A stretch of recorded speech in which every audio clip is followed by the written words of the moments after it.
Let me first say happy birthday to Las Vegas Raiders edge rusher Max Crosby. Okay, in the game of football or any sport, stars win games for you. In spots, they can take over a game. What they do can make up for what other areas of their team can't do at times. Football is the ultimate team sport though, even more so than any other team sport, so the more help they have, the more they can have those moments and take over games. The Raiders have two players of that ilk, one on offense and one on defense. The guy on offense is tight end Brock Bowers, and the one on defense is, of course, Max Crosby. They both made the NFL Top 100 list in back-to-back days, so let's give these guys their flowers and see what kind of help they have coming this year.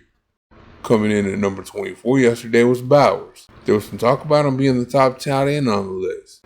I hate to say it because they haven't counted all the way down to number 1 yet, but I think it's safe to say he's the top tight end. I still remember the day the Raiders drafted him. After the teams before them took quarterbacks and other positions of need, the Raiders took Bowers, the best player available. He ended up being the best player last year too to me. He was the only rookie to make All-Pro last year.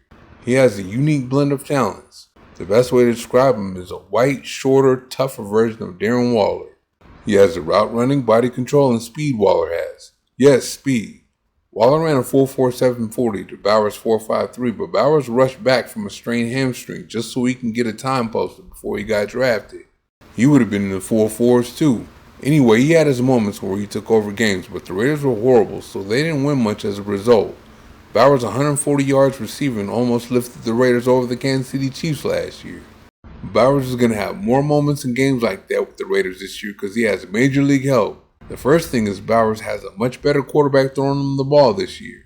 Last year it was Gardner Minshew and Aiden O'Connell throwing him the ball. This year it's going to be Geno Smith, the most accurate quarterback in the NFL over the last 3 years. That'll give him more catchable balls to work with, making him Bowers' biggest help. Having more room to operate will be a big help too, and number 6 overall Ashton Jeanty is going to give him that. A tight end is at his best when he has a good running back. Those linebackers and strong safeties that are up close to the line of scrimmage are going to bite on those play fakes, and that's all Bowers needs to get by his guy. He'll also have the speed of 4th round receiver Dante Thornton to go with Trey Tucker to clear out and give Bowers room to operate underneath. His offensive line is starting to look like they're good to go too. He also has offensive mastermind Chip Kelly as his offensive coordinator. He's going to find all kinds of creative ways to get him the ball. Bowers has all the help he needs now. Coming in at number 22 today is Crosby, the birthday boy himself. I think he's all the Raiders have left from the 2019 draft class. What a pick he was in the 4th round.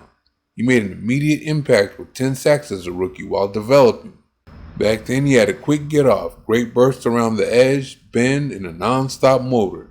He didn't play the run that well though. However, he has since added a bag of pass rush moves, and he's among the best edge rushers at stopping the run now. He's done nothing but put his head down and grind since he's been here, and at times he's been the only thing worth the price of admission. Yet he remains loyal to the Raiders, not wanting to play for any other team. You gotta love him for that. He can take over a game at any time, but I particularly like it when he takes over against the Chiefs. He's a big part of why those games were close last year, and the Raiders won one in 2023. His rivalry with superstar quarterback Patrick Mahomes is must-see TV no matter what the records are. It'll be must-see TV even more so when Crosby gets enough help. Does he have enough help now is a major question. He was set to get all the help in the world last year from edge rusher Malcolm Kuntz and interior defensive lineman Christian Wilkins, but injuries ruined it all. Kuntz is back now, but we don't know if he's at full strength, and Wilkins is gone. If he wasn't so zesty and he had the other surgery he needed, the Raiders would be set up pretty well. I'll tell you what though, there are some guys that could possibly give him some help. Since he's given him that help before, I'll start with interior defensive lineman Adam Butler. He took some of the double teams from Crosby in 2023 when they played the Chiefs for the second time. The Raiders won that game because they put constant pressure on Mahomes, and Crosby led the way with 7 pressures and 3 quarterback hits. Butler had a sack in the game himself. Of course, there is a plan of rushing Tyree Wilson from the interior more. Then there's a new Raider, interior defensive lineman Thomas Booker. Per Graphic Raider, former teammate and Philadelphia Eagles offensive lineman Lane Johnson said he's going to be a Pro Bowler. He looks promising, so we'll see. The Raiders have 2 of the NFL's top 100 football players that need help lifting their teams to wins. Bowers, who came in at number 24, looks like he's getting all the help he needs.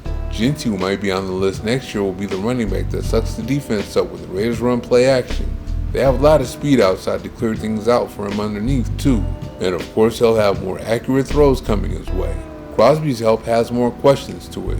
Butler has helped before though, as he's coming off of back-to-back 5-sack seasons. Wilson looks good right now, but can he keep it up from the inside? Booker's promising too, but he's also an unknown that has yet to prove himself in the NFL. What do you think of the help? Thank you for watching. See you next time.